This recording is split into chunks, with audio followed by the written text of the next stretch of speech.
Welcome to PIMCO Pod. In this episode, we discuss how systematic equity strategies and disciplined diversification can help multi-asset portfolios thrive in unpredictable markets. Stay tuned after the conclusion of the podcast for additional important information. Balancing Act: Building Resilient Portfolios in a Changing Landscape by Aaron Brown and Emmanuel Sheriff. In recent months, markets have whipsawed amid changes in trade policy, geopolitical shocks, concerns about fiscal sustainability, challenges to central bank independence, technological advancements, and earnings surprises in both directions. Despite this, stocks and bonds in much of the world are close to where they began the year. It's a powerful lesson for investing. While it can be tempting to react to changing headlines or to anticipate policy outcomes, in uncertain times, the risks of market timing and emotional decisions are magnified. We believe that multi-asset investors are better served by staying balanced and disciplined, analyzing and allocating across assets, regions, and risk factors, and systematically harvesting the risk premium, i.e., compensation for taking on investment risk, inherent in the structure of different markets and asset classes.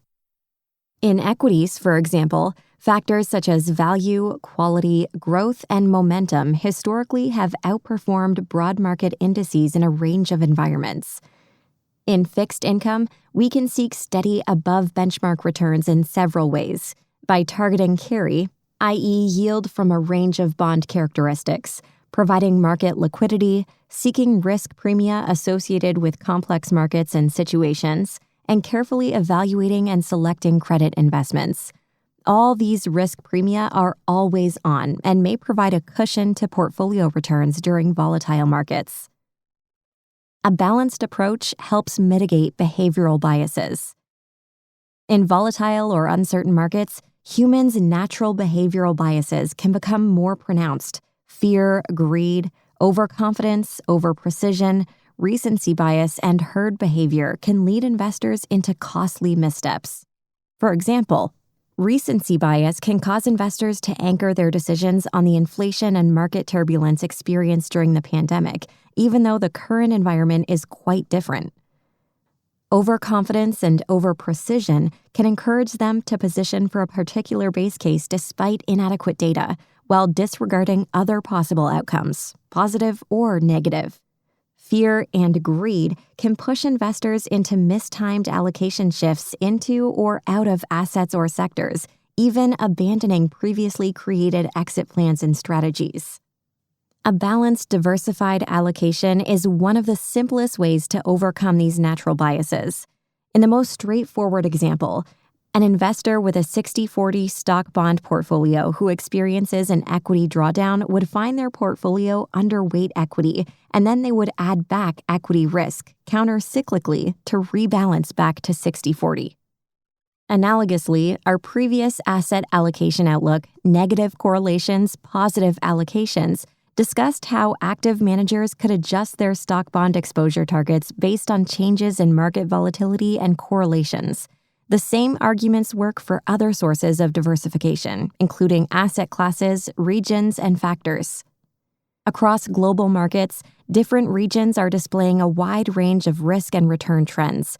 This environment can increase the diversification benefit within asset classes so that investors may benefit from global positions in equity and fixed income.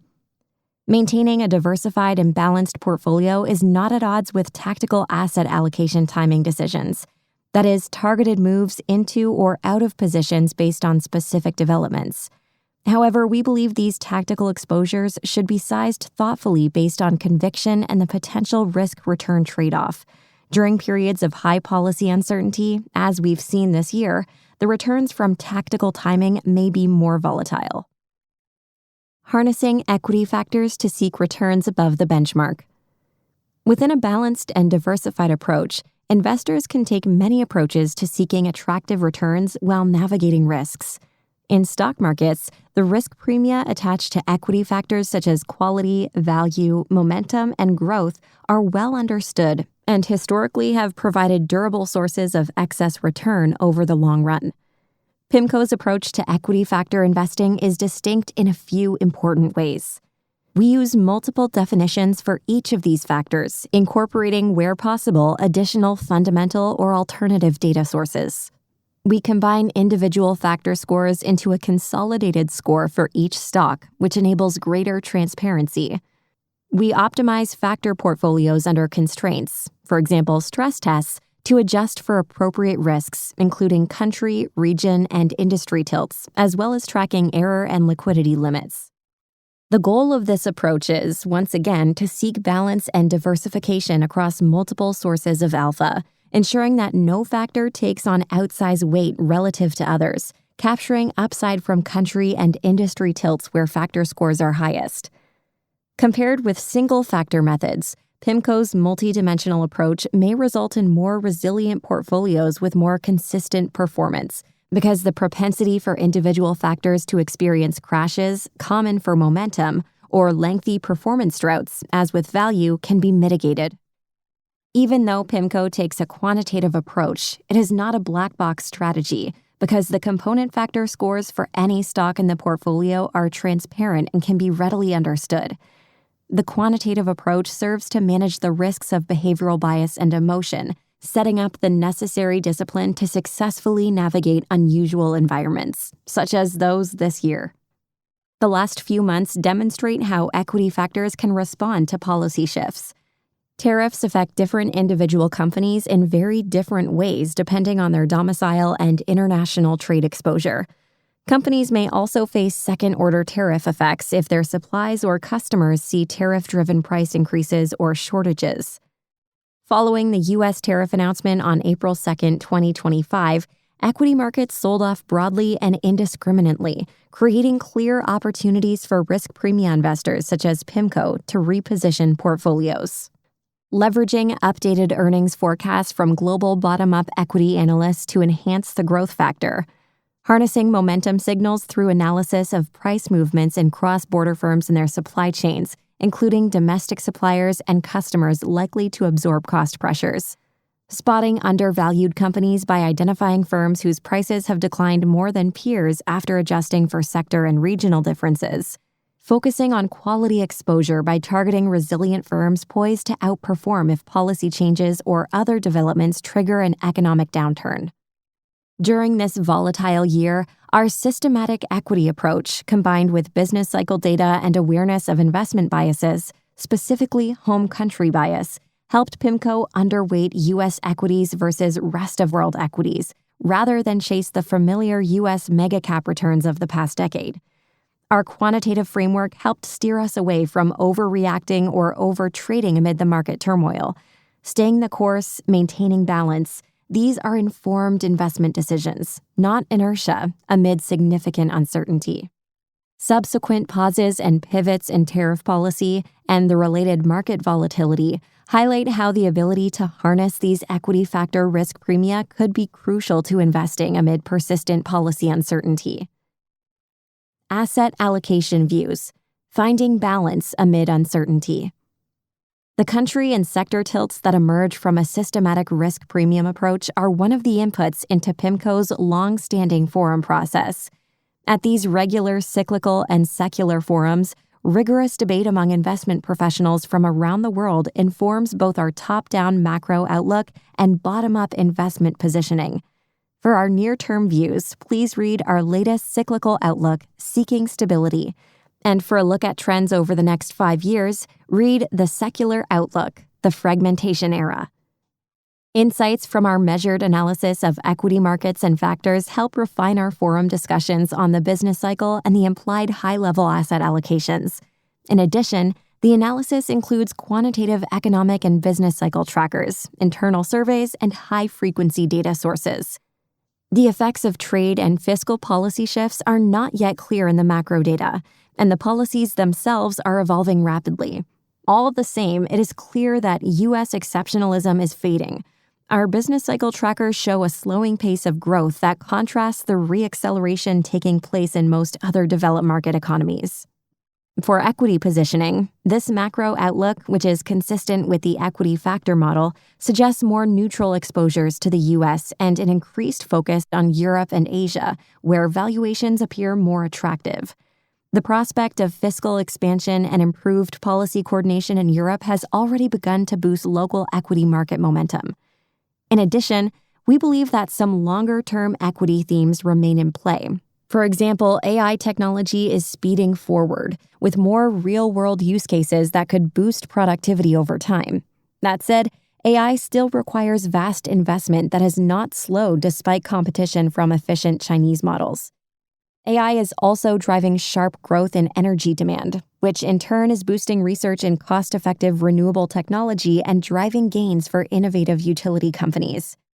In fixed income, rising yields represent an increasingly attractive proposition for high-quality fixed income, but this is tempered by volatility in longer maturity U.S. Treasuries amid the potential for higher fiscal deficits.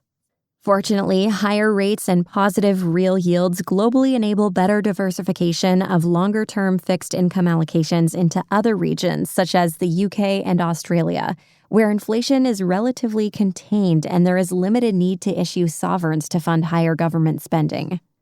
Corporate credit spreads above like-maturity sovereign bonds are still tight, in many cases not offering adequate compensation for risk, in our view. Therefore, we still prefer to take credit exposures through high-quality securitized credit, such as bonds exposed to the housing market and to the U.S. consumer.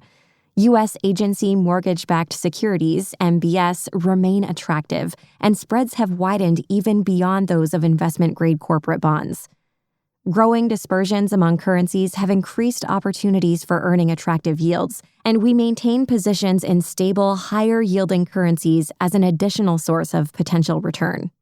The U.S. dollar, despite its recent decline, isn't likely to lose its status as the world's reserve currency in the foreseeable future, but dollar bear markets are possible, over both the short and long term.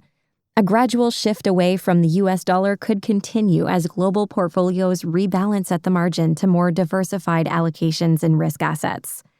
Finally, risk-averse investors can look to take advantage of periods of relative market calm to add inexpensive risk hedges or trend-following overlays, along with active drawdown mitigation approaches to improve the risk-return profile of a broader portfolio. Key takeaways. Focus on enduring principles. Policy-related uncertainty in the U.S. is likely to remain elevated for some time.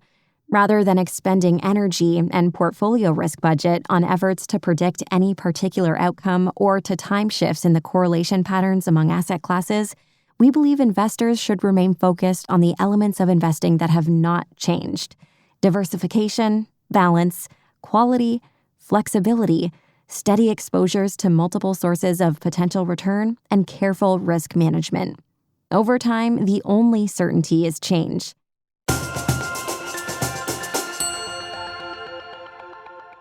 Thank you for listening. That was Balancing Act, Building Resilient Portfolios in a Changing Landscape. For future insights, please follow us on your favorite podcast platform. The discussion and content provided within this podcast is intended for informational purposes only and may not be appropriate for all investors. Reliance upon information provided in a podcast is at the sole responsibility of the listener. The information included herein is not based on any particularized financial situation or need and is not intended to be, and should not be construed as a forecast, research, investment advice, or a recommendation for any specific PIMCO or other security, strategy, product, or service. Past performance is not a guarantee of future results. All investments contain risk and may lose value. Investors should speak to their financial advisors regarding the investment mix that may be right for them based on their financial situation and investment objective. Podcasts may involve discussions with non-PIMCO personnel, and such content contain the current opinions of the speaker, but not necessarily those of PIMCO. Other podcasts may consist of audio recording of an existing PIMCO article, and such material contains the current opinions of the manager. The opinions expressed in all podcasts are subject to change without notice. Information contained herein has been obtained from sources believed to be reliable but not guaranteed. PIMCO, as a general matter, provides services to qualified institutions, financial intermediaries, and institutional investors. This is not an offer to any person in any jurisdiction where unlawful or unauthorized. For additional important information, go to www.pimco.com/gbl/en/general/legal-pages/podcast-disclosures.